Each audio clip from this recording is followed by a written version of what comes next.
Well, before I didn't really have a good idea of Puerto Rico, but now after our trip I feel like my ideas have formed.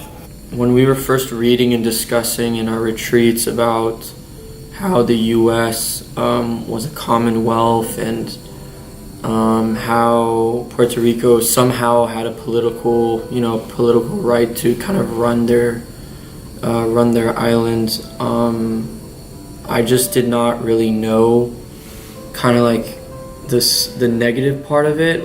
Reading about Puerto Rico's relationship with the mainland has been different than actually experiencing it, and talking to the owners of the houses that we've been working with. They all have so many stories and they all have so many reasons why they love Puerto Rico so much, and that's been different than just reading about it. Over the course of being in Puerto Rico, we've had probably like 4 or 5 lectures about the relationship between Puerto Rico and the mainland.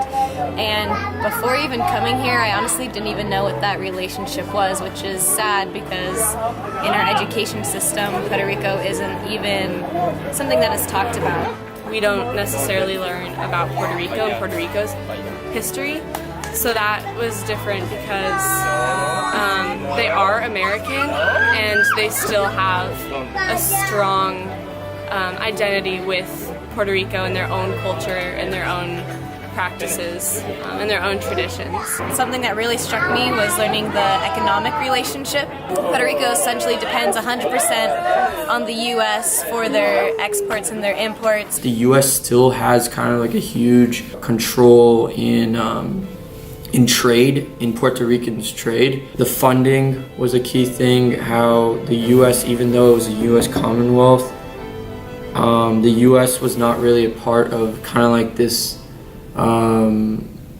general like funding that they usually do. And After the hurricane, FEMA did not help the families that desperately needed the help.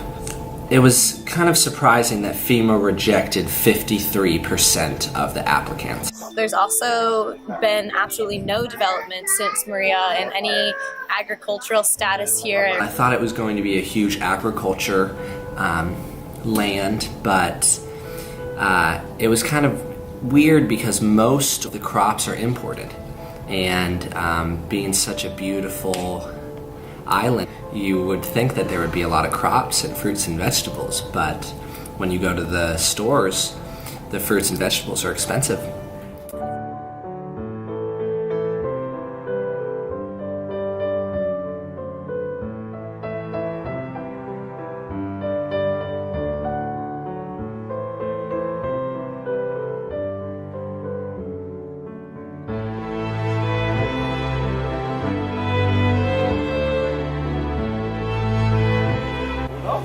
It is a slightly abusive relationship.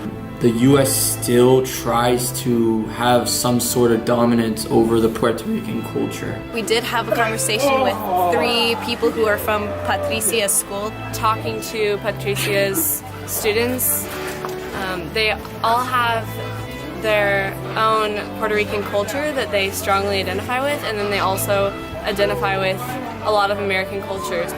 While we have been going to beaches and going to Old San Juan and maybe doing a couple more touristy things, we also see Puerto Rico as a whole, and we see the depths of it, and we see where it isn't so beautiful and touristy, and we get to dive into it more than we would be able to. And I think people from the mainland, they see the touristy parts of Puerto Rico and they see the pretty nature, but they don't see what has been wrecked by hurricanes and how people are still struggling.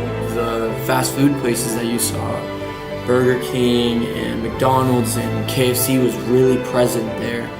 Like what we saw in Old San Juan, where it was such a cultural town, but you saw nothing but corporation. It's a crazy contrast between seeing the cruise ships that come in and knowing that we have come to work with the community for hurricane relief, and we're not coming and going. We came and we are trying to build partnerships and relationships with the people here. you can also see the tourism there, the amounts of resorts, and it kind of gave me kind of this idea of like maybe like Hawaii, how Hawaii is infested with resorts, and it's only focusing on this kind of tourism idea, and it just how kind of slightly like Americanized Puerto Rico is. We brought up the idea of independence from the U.S. They actually didn't think that was a good idea because if Puerto Rico withdrew from the help of the states or the mainland, then Puerto Rico essentially would have nothing. They would have no means to sustain themselves, and they felt that Puerto Rico, regardless of being independent, being a state, being a territory, Puerto Rico to them was a people of their own.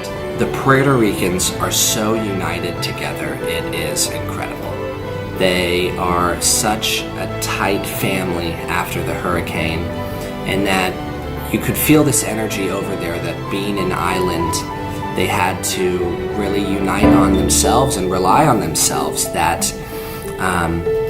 because they came up from the rock bottom together, they're going to have to finish together, and that there's this sense of unity and family.